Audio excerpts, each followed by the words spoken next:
Channel का नाम है RAN स्टडी। तो आपको ये वीडियो मैं जो बनाने जा रहा हूँ ये आपको कॉम्प्लेक्स नंबर पढ़ाने जा रहा हूँ। तो वीडियो अच्छा लगे तो आप लाइक करिए और सब्सक्राइब करिए। तो मेरा जो कॉम्प्लेक्स नंबर है ये बहुत ही सम्मिश्र संख्या है, जो सम्मिश्र संख्याएँ बोलते हैं हिंदी में। तो ये बहुत ही इंपॉर्टेंट चैप्टर है जो इंटर में भी अच्छे से पढ़ाया जाता है। इंटर लेवल में ये भी बहुत ही अच्छे से इसका गहन अध्ययन होता है। तो कॉम्प्लेक्स नंबर पढ़ाने से पहले मैं थोड़ा इसके बेसिक में जाऊंगा, जैसे कॉम्प्लेक्स नंबर होते हैं क्या हैं, ठीक है। तो कॉम्प्लेक्स नंबर होते हैं क्या हैं, तो कॉम्प्लेक्स नंबर आपको मैं बता रहा हूँ, लिख के बता रहा हूँ। कॉम्प्लेक्स नंबर क्या होते हैं? कॉम्प्लेक्स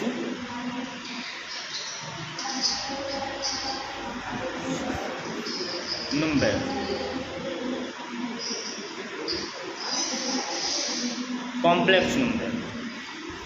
कॉम्प्लेक्स नंबर होते क्या हैं?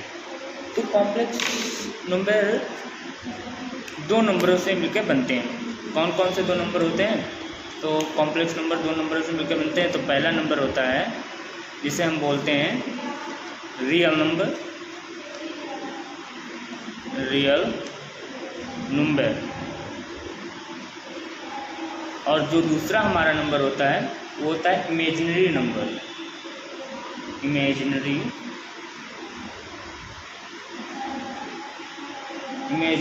नंबर, ठीक है, यहाँ आई चुका है। इमेजिनरी नंबर यानी इसे बोलते हैं वास्तविक संख्याएं,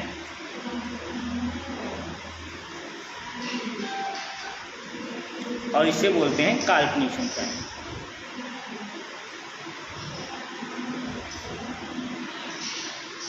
ठीक है, एक होता है रियल नंबर और एक होता है वास्तविक नंबर, यानी एक होता है रियल नंबर, एक होता है इमेजिनरी नंबर। ठीक है, एक को बोलते हैं वास्तविक संख्याएं हिंदी में, एक को बोलते हैं काल्पनिक संख्याएं। तो वास्तविक संख्याएं में क्या क्या आता है? तो नंबर सिस्टम में जितनी भी संख्याएं आती हैं आता है। तो कॉम्प्लेक्स नंबर है नंबर सिस्टम में, तो जो जैसे मेरी ये हो गई सम संख्या, विषम संख्या और परिमेय संख्या, अपरिमेय संख्या, और होते हैं जैसे पूर्ण संख्या, पूर्णांक, ये सब जितने भी नंबर्स होते हैं ये सब किस में आते हैं? ये सब आते हैं रियल नंबर। ठीक है, रियल नंबर में यही सब आएंगे, परिमेय संख्या, अपरिमेय संख्या, और ये जिसे क्या बोलते हैं पूर्णांक, पूर्ण संख्या, प्राकृतिक संख्या, ये सब किस में आते हैं? ये सब आते हैं रियल नंबर में। ठीक है, तो मैं लिखे दे रहा हूँ, जैसे हो जाती है सम संख्या, विषम संख्या,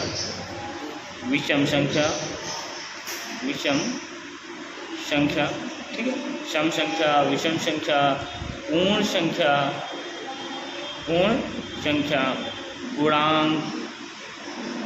पूर्णांक, और एक होता है प्राकृतिक संख्याएं। ये सब किस में आते हैं? ये सब आते हैं रियल नंबर। अब इमेजिनरी नंबर क्या होता है? मेन टॉपिक है इसमें इमेजिनरी नंबर। ठीक है, जो इमेजिनरी नंबर होता क्या है? ठीक है, तो इमेजिनरी नंबर इसे हम प्रदर्शित करते हैं, देखो कॉम्प्लेक्स नंबर यानी सम्मिश्र संख्याएं, इसे हिंदी में बोलते हैं सम्मिश्र संख्याएं।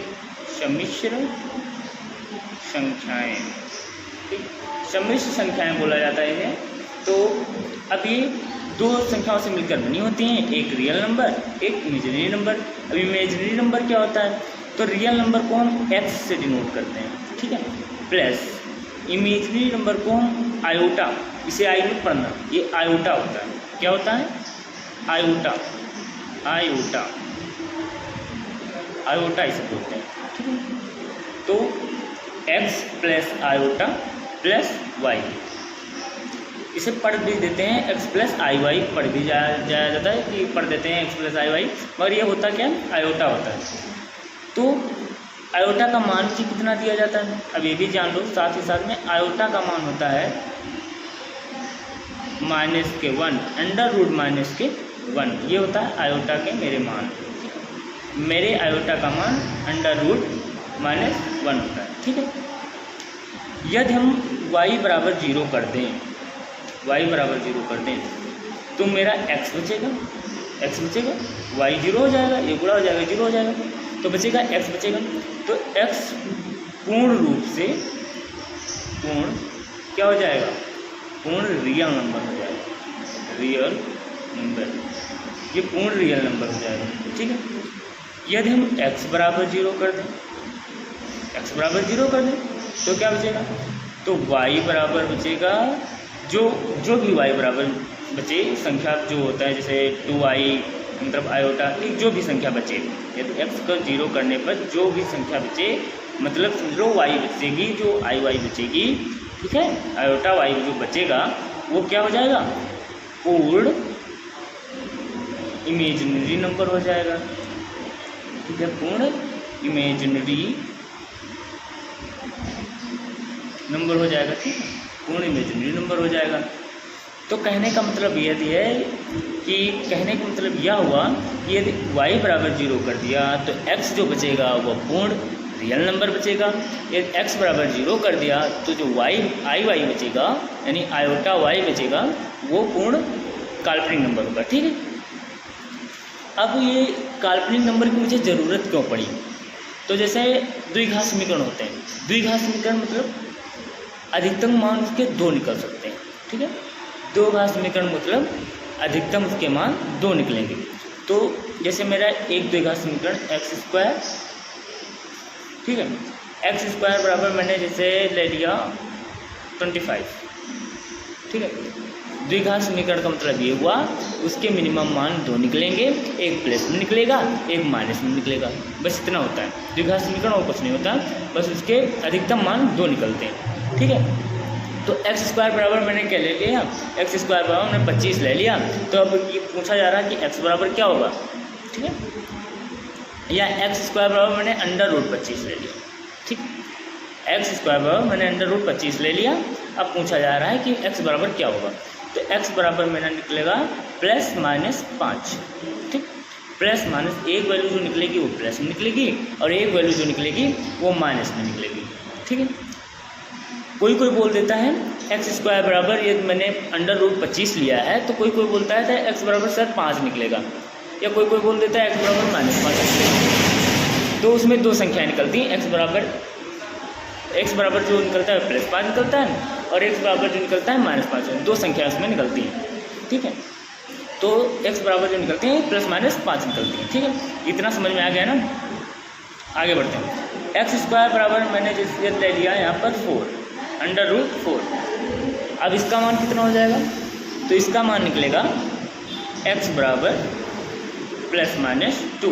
ठीक है, 2 मान निकलेंगे, एक निकलेगा x बराबर +2, x बराबर +2 और दूसरा निकलेगा x बराबर -2। ठीक, इसके 2 मान निकलते हैं, मतलब द्विघात समीकरण मैंने पहले बता चुका हूँ कि 2 घात समीकरण के 2 मान निकलते हैं, एक प्लस में निकलता है, एक माइनस में निकलता है। ठीक है, अब मुझे इमेजिनरी नंबर मैंने बताया था कि इमेजिनरी नंबर की आवश्यकता मुझे क्यों पड़ी। तो यदि मैं अभी कर दूँ, बताया ना मैंने कि 2 वैल्यू निकलती हैं, एक प्लस में निकलती है माइनस में, तो ये तो यहाँ तक तो ठीक था कि x बराबर जो मैंने प्लस की लिया, जितनी पॉजिटिव संख्या है, जैसे 36 का वर्गमूल मैंने निकाल लिया तो उसका निकला एक प्लस के 6 एक माइनस के 6। ठीक है, सिंपल सा। जैसे मैंने x² बराबर 36 ले लिया हूँ √36, तो इसका एक निकलेगा प्लस के 6 और इसका x बराबर और एक इसके x बराबर माइनस के 6, यानी +-6 निकल 2 संख्याएँ 2 मान निकलती हैं। ठीक है, यहाँ तक आया था। आगे बढ़ते हैं। अब ये निकला मुझे भैया बताना था कि भैया अजय मैंने -36 ले लिया, इसमें क्या होगा, -36 मैंने सर ले लिया, x² बराबर मैंने -36 ले लिया, सर इसमें क्या होगा। तो इसको डिनोट करने के लिए जो मेरी परमेय संख्या नहीं सॉरी और इमेजिनरी नंबर की आवश्यकता पड़ी। तो इमेजिनरी नंबर का मैंने मान बताया था आपको, मैं पेपर चेंज कर रहा हूँ कि इमेजिनरी नंबर जैसे i का मान मतलब आयोटा का मान मैंने दिया था √-1।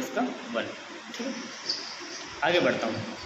मैंने इसका i² बराबर क्या हो जाएगा, इसके ऊपर स्क्वायर लगा दिया इसकी घात 2 कर दिया तो आई स्क्वायर का मान कितना होगा, तो आई स्क्वायर का मान हो जाएगा -k1 into -k1 under root -k1 into under root -k1, ठीक, बराबर हो जाएगा -k1। ठीक है, आपको पता है कि स्क्वायर जब होता है तो वहाँ पर जाके उधर जब जाता है तो स्क्वायर मतलब अंडर रूट हटा देता है, पता है ना। तो यहाँ पर हो जाएगा -1। अब मैंने बताया कि भैया आई का पावर यानी आयोटा की पावर 3 का मान कितना होगा, ठीक, तो 3 का मान 1 हो जाएगा आयोटा स्क्वायर इंटू 1 आई स्क्वायर हो जाएगा नहीं हो जाएगा, तो आई स्क्वायर जो हो जाए उसका मान -k1 निकल के आया है। ठीक है, और आई का मान कितना है, अंडर रूट -1, ये तो है आई स्क्वायर इंटू अंडर रूट -1, ठीक है, अंडर रूट -1, ठीक है, ठीक, या इसकी जगह पे आई ही लिखने दें, या -1 अंडर रूट -1 आ गया, जैसे -1 इंटू -k अंडर रूट 1 जो आया है इसके स्थान पे आई भी तो लिख सकते हैं ना, 1 इंटू आई मतलब आयोटा। ठीक, आगे बढ़ते हैं, तो यहाँ पर हम लिख सकते हैं इसे कि भैया इसे हम -k आयोटा कह सकते हैं कि नहीं, तो आई क्यू का मान कितना आएगा, माइनस का आयोटा, ठीक, माइनस का आयोटा। ठीक, इसी तरह आई की पावर 4 का भी निकल सकता है। ठीक है, अब ये निकलते निकाल सकते हो, कई का भी निकाल सकते हो, मगर अब मेरी टॉपिक कहा था कि एक्स स्क्वायर बराबर -36 मैंने लिया, अंडर रूट -36 यदि मैंने ले लिया है सर, तो इसका क्या होगा, इसको कैसे हल करेंगे, तो इसका मान क्या निकलेगा। तो बहुत बच्चे बताते हैं कि सर x बराबर +6 निकलेगा या x बराबर -6 निकलेगा। अब उसे देख के देखो, यदि x बराबर +6 निकल रहा है तो 6 गुणा करने पर मुझे 36 आना चाहिए ना। देखो x बराबर ये +-6 आप बोल रहे हैं, एक लोग बोल रहा है x बराबर +6, तो एक लोग बोल रहा है x बराबर -6। तो यदि आपको +6 इंटू +6 किया जाए तो कितने होते हैं, 36, प्लस के 36 होना चाहिए, माइनस के 36 होना चाहिए कि नहीं होना चाहिए। यदि -36 ले रहे हैं, -6 ले रहे हैं, इंटू -6 कर रहे हैं, तब भी +36 आ रहा है, होना कितना चाहिए, -36। तो इसका मान कैसे निकालेंगे, तो इसका मान निकालने के लिए x² बराबर अंडर रूट 36, ठीक है, इंटू -1 कर सकते हैं कि नहीं कर सकते, अंडर रूट 36 -1, तो इससे हो जाएगा x बराबर हो जाएगा, यानी x² बराबर हो जाएगा 36 इंटू, इसके स्थान पर क्या लिख सकते हैं, इसके स्थान पर -1 के स्थान पर लिख सकते हैं, तो x² बराबर क्या है, ठीक है, तो x² बराबर मैंने यहाँ पर -1 की जगह पे क्या ले लिया, आयोटा ले लिया, तो x बराबर आएगा 36 का और गुणमूल 6, आयोटा का अंडर रूट हट जाएगा, नहीं हट जाएगा, तो अंडर रूट हट के क्या हो जाएगा, यहाँ पर हो जाएगा i, ठीक है, तो इसका आ गया ±6i, समझे। अब यही होता है इमेजिनरी नंबर, ठीक है, आयोटा जहाँ लग जाएगा वही हो जाएगा काल्पनिक संख्याएं, ठीक है। आप समझ में आया इमेजिनरी नंबर कहाँ पे काम आता है। मैं एक और उदाहरण लेता हूँ, उदाहरण 2 में ले रहा हूँ। यदि हम x² बराबर अंडर रूट -4 ले रहे हैं तो इसका हो जाएगा x² बराबर under root +4 into under root -1, तो x² बराबर हो जाएगा under root 4 into under root -1 के स्थान पर क्या हो जाएगा, आयोटा, क्या हो जाएगा, आयोटा। तो यहाँ पर x² यानी x बराबर आ जाएगा +-2 ये आयोटा, ठीक है, ये हो जाएगा इसका उत्तर, ये हो जाएगा आंसर। अब आपको समझ में आ गया होगा आयोटा मतलब इमेजिनरी नंबर होता क्या है। आपको मुझे आशा है कि आपको मैंने समझाने का प्रयास किया हूँ। तो आप इस चैनल को सब्सक्राइब करें और शेयर करें, जिससे मुझे भी प्रसन्नता महसूस हो। Thank you.